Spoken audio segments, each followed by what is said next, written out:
आप भी सूची निकाल लीजिए। उधर नगर पंचायत आपको कितना वोट दिया है पहले सुनिए ना। और 10 साल में सुनिए 10 साल में 1 भी रुपया का फंड आप क्यों नहीं दिए?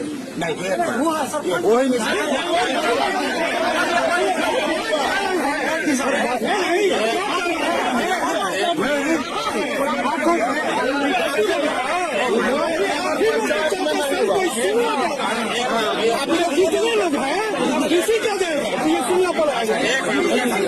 डिसीजन लेकर के बताएंगे।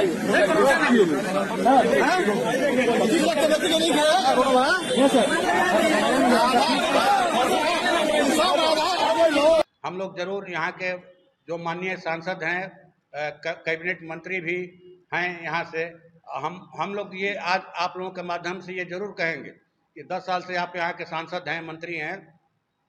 आपको चुनाव में जाने के पहले आपको अपना रिपोर्ट कार्ड जारी करना चाहिए।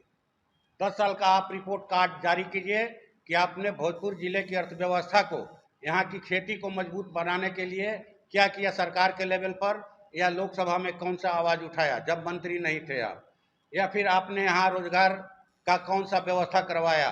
ऊर्जा मंत्री हैं, यहाँ कोई एक बड़ा लगना चाहिए था, कहा जाए कि सोलर प्लांट लगना चाहिए था, लेकिन नहीं। हम लोग तो ये देख रहे हैं कि ग्रामीण गरीबों के यहाँ, शहरी गरीबों के यहाँ 1 लाख, 1.5 लाख, 2 लाख रुपए का बिल आ रहा है, बिजली का बिल आ रहा है, फर्जी बिल। हम तो दिशा की मीटिंग में भी रखे थे माननीय मंत्री जी के सामने कि आप इनका सुधार कीजिए, लेकिन कहीं कोई सुधार नहीं है। नहरों में जो है वो माने हेहर लगा हुआ है, नहरों में हेहर लगा हुआ है, लेकिन ये कहीं कुछ नहीं, न खेती के लिए। या कोरोना काल में तो किसी ने माननीय मंत्री जी का चेहरा तक नहीं देखा।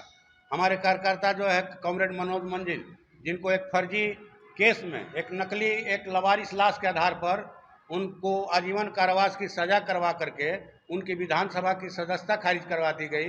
पहले तो ये वोट नहीं देने देते थे, और वोट देने को मिला जब गरीब गुरबे अपना प्रतिनिधि चुन करके लोग विधानसभा में भेज रहे हैं तो उनकी सदस्यता ही खारिज करवा रहे हैं, ये नकली केस करके, झूठा केस करके। तो वो लड़ाई लड़ते थे। तो हम लोग तो ये चाहेंगे कि उन्होंने जो किया सब लोगों के सामने है। मनोज मंजिल, गरीब बच्चों को बेहतर शिक्षा मिले, सरकारी विद्यालयों में पढ़ाई हो, बिल्डिंग बने, इसके लिए उन्होंने सड़कों पर स्कूल लगाया। या फिर जमीन का सवाल, मजदूरी का सवाल, शिक्षकों का सवाल, स्कीम वर्कर का सवाल वो लेकर के लड़े।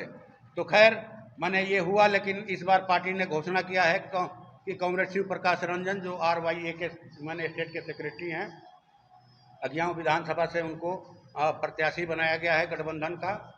तो आप लोगों के माध्यम से हम उनके बारे में भी कह रहे हैं, और ये जरूर चाहेंगे कि माननीय मंत्री जी को अपना रिपोर्ट कार्ड जारी करना चाहिए। ये पूरा का पूरा इस जिले की जनता को, यहाँ के किसानों को, मजदूरों को ये पूरा हक है, अधिकार है उनसे जानने का कि आपने पिछले 10 वर्षों में क्या किया, कोरोना काल में आपने क्या किया। कहीं जनता ने, हम लोगों ने विधानसभा में उठाया कि भाई लॉकडाउन पैकेज जो ये मिला है 20 लाख करोड़ का, ये क्या आरा शहर के, चरपोखरी, पीरो, जगदीशपुर के व्यवसायियों का इस पर अधिकार नहीं होता है? जो फुटपाथी दुकानदार हैं, छूटे मझोले व्यवसायी हैं, उन लोग तो हम लोगों ने देखा कोरोना काल में लंबे लॉकडाउन के कारण उनकी हालत खराब थी। वो कर्जा लेकर के, वो बीबी का गहना जेवर बंधकी रह करके किसी तरह से उन लोगों ने परिवार को जिंदा रखा।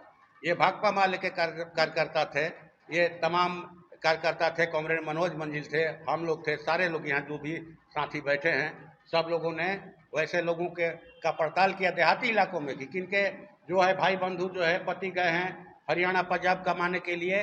वो तो खुद उनके सामने मैंने कहा जाए कि भोजन की समस्या थी, आपको पैसा कहाँ से भेजेंगे। हम लोगों ने चंदा बेहरी करके उनके घरों में आटा पहुँचाया, आलू पहुँचाया, दाल पहुँचाया।